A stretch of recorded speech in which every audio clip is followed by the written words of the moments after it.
आज हम लेकर आए हैं इंटर भूगोल के महत्वपूर्ण गैस क्वेश्चन। एग्ज़ाम नज़दीक है। एग्ज़ाम जो है 28/3 को एग्ज़ाम है। टारगेट यही है कि एग्ज़ाम में सब्जेक्टिव में आप लोग 35 में 35 अंक प्राप्त कर सकें। ध्यान रखना है क्वेश्चन नंबर 19 जो मैपिंग से आएगा उसे ज़रूर से ज़रूर देखें। तो शुरू करते हैं। क्वेश्चन नंबर 1 जो कि 1 से लेकर 5 तक 5 क्वेश्चन आएंगे जो कि 1 नंबर का होगा। कुल अंक 5 नंबर के होंगे। तो प्रश्न संख्या 1 से देखते हैं। भारत में दो जनगणना के बीच कितने वर्षों का अंतराल होता है? यानी भारत में जो जनगणना कार्य होता है वो कितने वर्षों के अंतराल में होता है? तो इसका आंसर है 10 वर्षों। ध्यान रखें कि प्रत्येक 10 वर्ष में भारत में जनगणना कार्य किया जाता है। नेक्स्ट क्वेश्चन है, दो पेय फसलों के नाम बताएं। पेय फसल का मतलब है कि पीने वाला फसल, वैसे फसल जिससे जो प्राप्ति होती फसल उसको पिया जाता है, तो पीने वाला फसल।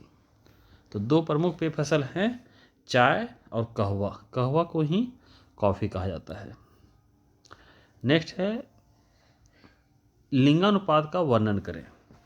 तो लिंगानुपात का मतलब है कि किसी देश या क्षेत्र में प्रत्येक 1000 पुरुषों में स्त्रियों की संख्या को लिंगानुपात कहते हैं। ठीक है, यानी लिंगानुपात में क्या होता है, तो स्त्री पुरुष के अनुपात को लिया जाता है। ध्यान रखना है ये भारत के परिप्रेक्ष्य में है।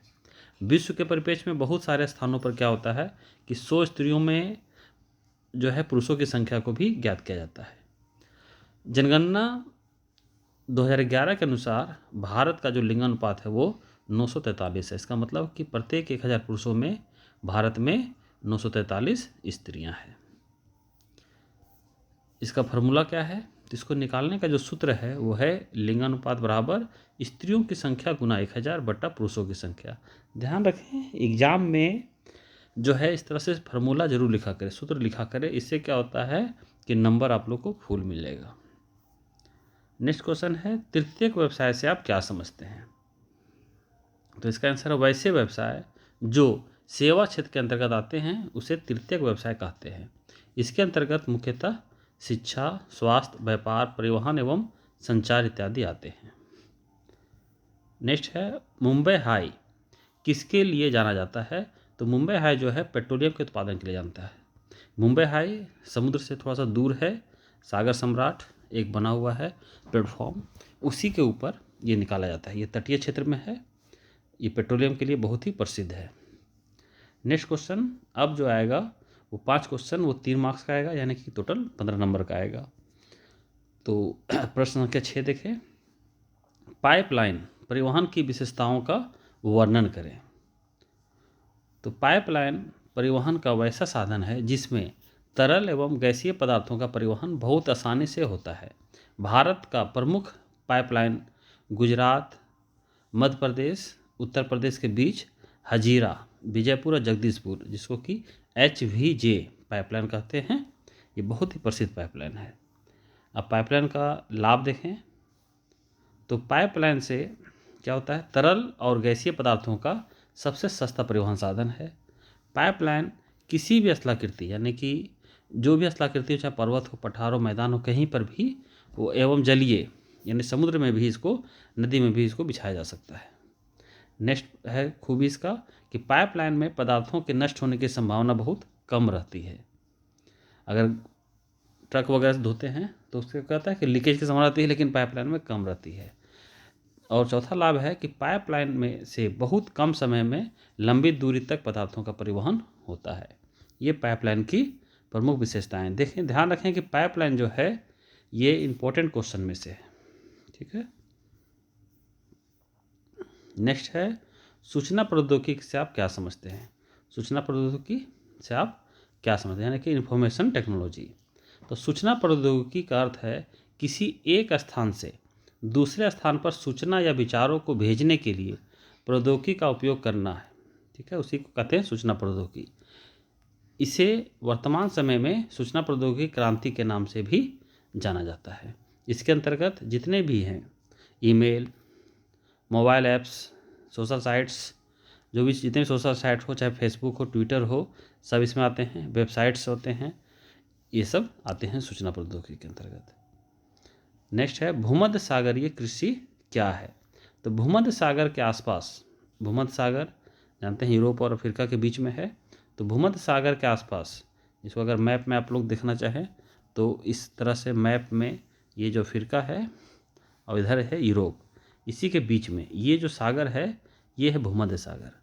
तो इस भूमध्य सागर के आसपास, यानी कि यूरोपियन देश है वहाँ, अफ्रीकन देश में थोड़ा सा, तो ये सब में क्या होता है, भूमध्य सागर के आसपास के क्षेत्रों में होने वाले कृषि को भूमध्य सागरीय कृषि कहते हैं। इसके जो है दक्षिणी यूरोप देश आते हैं, इसके अंतर्गत यहाँ लिखना, इसके अंतर्गत दक्षिणी यूरोप के देश आते हैं। इन क्षेत्रों में शीत ऋतु में वर्षा होती है, ठीक है। जैसा भारत में क्या होती है, भारत में वर्षा ग्रीष्म ऋतु में होती है, लेकिन भूमध्य सागरीय जो प्रदेश है वहाँ पर शीत ऋतु में वर्षा होती है। यहाँ खट्टे रसदार फलों की कृषि की जाती है, जिसमें अंगूर प्रमुख है। अंगूर का उत्पादन वहाँ ज़्यादा होता है, इसी कारण से किशमिश वगैरह ये सब, मुनक्का वगैरह वहाँ ज़्यादा बनते हैं। नेक्स्ट क्वेश्चन है ग्रामीण और नगरीय बस्तियों की में तुलना करें या नगरीय बस्तियों में अंतर स्पष्ट करें, इस तरह क्वेश्चन रहेगा। तो इसका आंसर जो है, तो इसके आंसर में क्या किया गया है कि आधारों में बांटा गया है कि किस आधार पर ग्रामीण बस्ती और नगरीय बस्ती में अंतर करेंगे। तो पहला आधार है सघनता, तो ग्रामीण बस्तियाँ कम सघन होती है, इसके तुलना में नगरीय बस्तियाँ क्या होती है, अधिक सघन होती है। दूसरा देखें हम, तो दूसरा आधार है आर्थिक क्रियाकलाप, तो ग्रामीण बस्तियों में मुख्यतः प्राथमिक क्रियाकलाप पर आधारित होता है। हम जानते हैं कि इसी के आधार पर ग्रामीण नगरीय का अंतर भी करते हैं कि ग्रामीण बस्तियों में क्या होती है कि 75% अधिक लोग जो है वो कृषि कार्य में या प्राथमिक क्रियाकलाप में जुड़े होते हैं, जबकि नगरीय बस्तियों में क्या होते हैं, इसका उल्टा होते हैं। तो नगरीय बस्तियों में द्वितीयक और तृतीय क्रियाकलाप पर आधारित होता है। नेक्स्ट देखें पॉइंट, तो वो है सामाजिक संबंध। तो ग्रामीण बस्तियों में लोगों का सामाजिक संबंध बहुत घनिष्ठ होता है, लोग सुख दूसरे में क्या करते हैं, सुख दुख में एक दूसरे का साथ देते हैं। इसी उल्टा नगरीय बस्तियों में सामाजिक संबंध क्या होते हैं, अच्छे नहीं होते हैं, लोग केवल प्रोफेशनल लगाव रखते हैं। प्रोफेशनल का मतलब है सिर्फ अपने काम से, यानी जो जिस काम में लगे हुए हैं उस काम के जो लोग हैं उसी से लगाव रखते हैं। अगला आधार है भौतिक सुख सुविधाएं, तो ग्रामीण बस्तियों में भौतिक सुख सुविधा का अभाव रहता है, इसके तुलना में नगरीय बस्तियों में पर्याप्त मात्रा में भौतिक सुविधाएं उपलब्ध रहते हैं। स्वास्थ्य में देखें तो ग्रामीण बस्तियों में स्वास्थ्य उपचार हेतु स्वास्थ्य केंद्रों का अभाव रहता है, इसी की तुलना में नगरीय बस्तियों में बड़े बड़े अस्पताल होते हैं, अर्थात पर्याप्त स्वास्थ्य सुविधा उपलब्ध रहता है। इस तरह से ग्रामीण और नगरीय बस्तियों में अंतर स्पष्ट हो जाता है। नेक्स्ट है मलिन बस्ती से आप क्या समझते हैं। मलिन बस्ती को स्लम भी कहते हैं। तो नगरों में फैले गंदी बस्तियों जो अवैध रूप से विकसित हो जाते हैं उसे मलिन बस्ती या स्लम कहते हैं। मलिन बस्तियां भारत के लगभग सभी नगरों में फैले हुए हैं। नगरों की कुल जनसंख्या के तुलना में लगभग 23% लोग मलिन बस्तियों में निवास करते हैं। भारत का सबसे बड़ी मलिन बस्ती जो है बृहद मुंबई के धारावी में है, ठीक है। इस पर पिक्चर भी बना था स्लम डॉग मिलियनेयर, वो भी धारावी पर ही शूटिंग हुआ था। धारावी जो है वो भारत का ही नहीं बोले पूरा एशिया का सबसे बड़ा मलिन बस्ती है। इस तरह से 5 क्वेश्चन कंप्लीट हुआ जो 3-3 नंबर का था। अब देखें 3 × 5 यानी कि 3 क्वेश्चन जो रहेगा वो उसमें 5 नंबर का रहेगा। यहाँ क्वेश्चन अधिक पूछा जाएगा लेकिन हम 3 ही बताए हैं और 3 ही आंसर लिखना है एग्जाम में। तो पहले ही चावल जो कि सेट 1 में था, गेहूँ, कपास बता चुके हैं। अब आता है चाय, इस 4 में से एक क्वेश्चन जरूर एग्जाम में आएगा। तो आप लोग चारों क्वेश्चन यानी कि चावल, गेहूँ, कपास और चाय, इस चारों को अच्छी तरीके से याद कर लें जिससे कि एग्जाम में एक क्वेश्चन लिख सके। तो चाय के बारे में देखें तो चाय एक प्रमुख पेय फसल है जो रोपण कृषि के अंतर्गत नगदी फसल के रूप में उगाया जाता है। भारत में चाय की कृषि अंग्रेजों द्वारा सन 1834 ईस्वी में प्रशिक्षण के रूप में शुरू किया गया था, जो धीरे धीरे बढ़कर वर्तमान समय में भारत विश्व के प्रमुख चाय उत्पादक देश बन चुका है। अब चाय के अनुकूल दशाएं देखें तो चाय के उत्पादन के लिए प्रमुख अनुकूल दशाएं निम्न हैं। पहले तापमान की बात करें तो चाय के लिए 20 डिग्री से 30 डिग्री सेल्सियस तापमान अनुकूल होता है। वर्षा तो चाय के लिए 150 से 200 सेंटीमीटर वर्षा आवश्यक है। भूमि, तो चाय के लिए ढाल युक्त भूमि होना अनिवार्य है। ठीक है, क्यों? क्योंकि अच्छी वर्षा के बावजूद चाय के पौधे के जड़ों में जल जमाव नहीं होना चाहिए। मतलब क्या है कि चाय के लिए इस तरह से भूमि ढाल वाला होना चाहिए कि वर्षा हो, लेकिन वर्षा क्या हो कि जो पौधे हैं चाय के, उस चाय के पौधे के जड़ों में पानी जम ना पाए, पानी क्या हो, बह के निकल जाए, यानी लेकिन वर्षा हमेशा होते रहे, फव्वारा के रूप में होते रहे।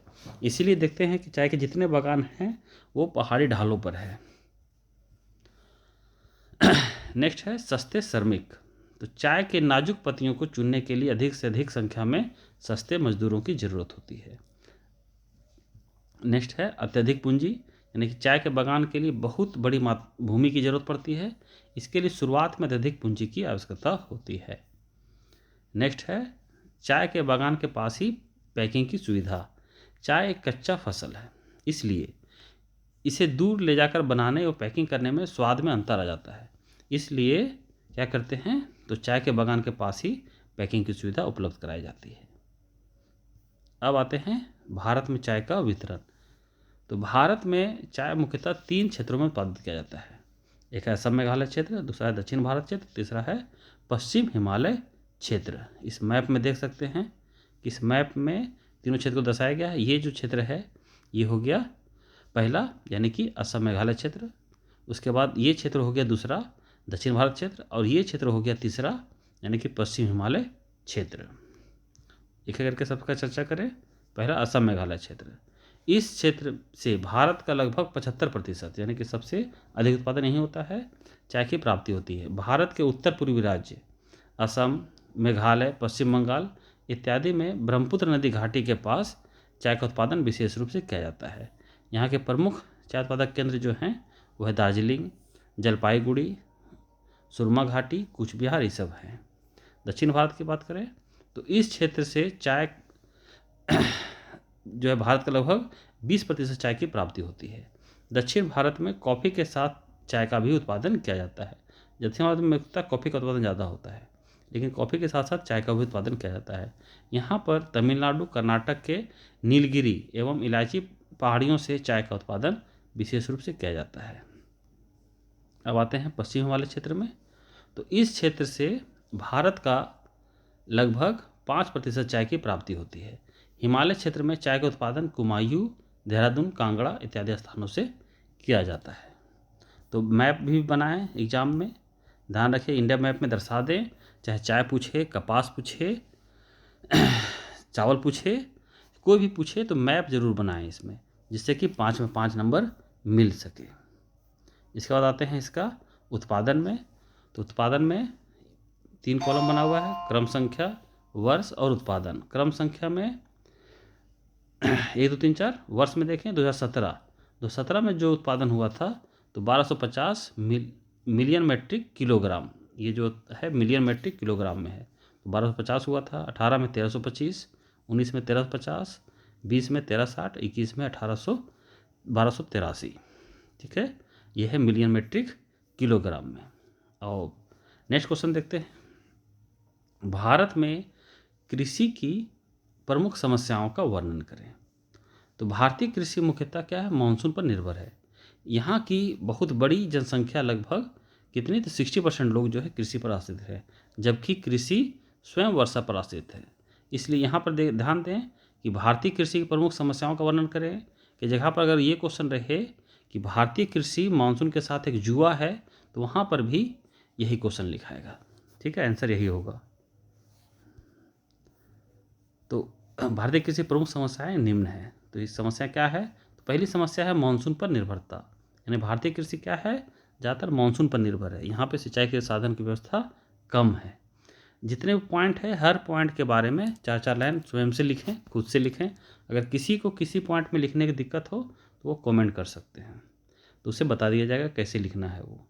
तो पहला है मानसून पर निर्भरता, निम्न उत्पादकता, यानी कि प्रति हेक्टेयर उत्पादन जो है वह कम होता है। नेक्स्ट है पूंजी का अभाव, यानी किसानों के पास पूंजी का अभाव है, इसीलिए वो कर्ज में डूबे रहते हैं। नेक्स्ट है भूमि का असमान वितरण, यानी कि किसी पास अधिक भूमि है तो किसी पास भूमि कम है। व्यापारीकरण का अभाव, यानी कि कृषि को व्यापार से अभी पूरी तरह से नहीं जोड़ा गया है। नेक्स्ट है किसानों पर कर्ज का बोझ, यानी किसान जो है वो कर्ज के बोझ तले दबे रहते हैं, इसी कारण से वो धनी नहीं हो पाते हैं। नेक्स्ट है किसानों को उचित सम्मान नहीं, यानी किसान शब्द सुनते ही लोग क्या करते हैं, किसान को इज्जत नहीं करते हैं, ये भी किसी के बहुत समस्या है। नेक्स्ट है प्रच्छन्न बेरोजगारी, प्रच्छन्न मतलब छिपी हुई, यानी कि किसान क्या होते हैं कि एक परिवार में अगर 10 लोग हैं तो 10 खेतों में लग जाते हैं, जबकि अगर 2 ही 3 लोग चाहें तो काम कर सकते थे, तो ये प्रच्छन्न बेरोजगारी देखी जाती है।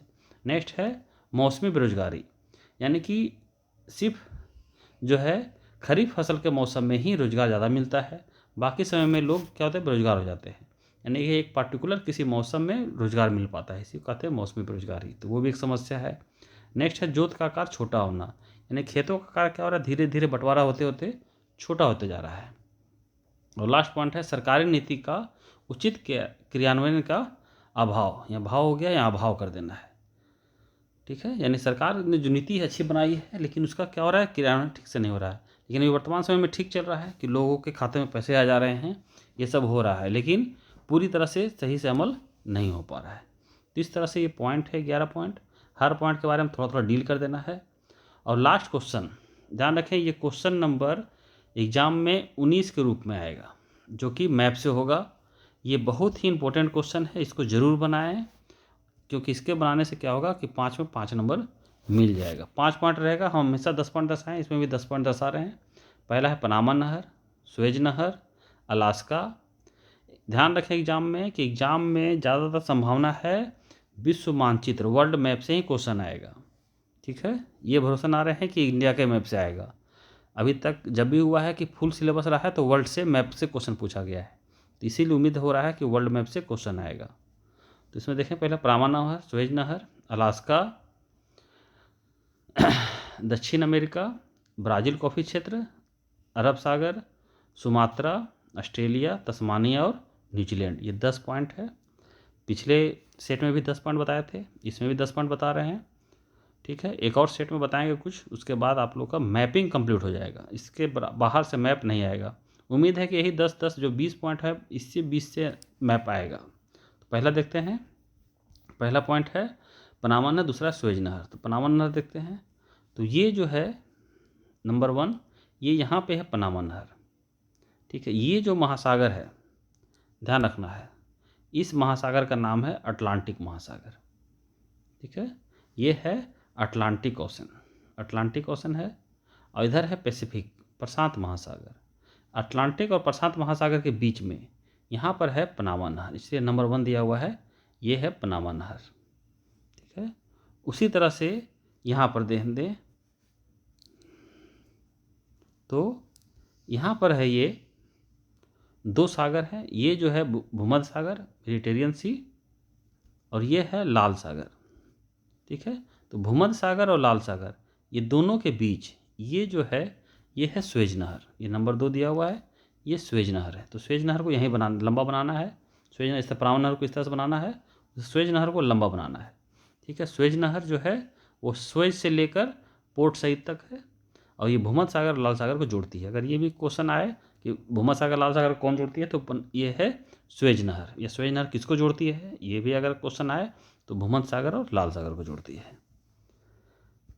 तीसरा है अलास्का, तो ये अलास्का, ये क्षेत्र है, ये पूरा क्षेत्र जो है ये अलास्का है। पिछले हम लोग मैप में हम लोग पढ़ चुके हैं, ये कनाडा है, ठीक है, सॉरी कनाडा सी से होगा, ये कनाडा है, ठीक है।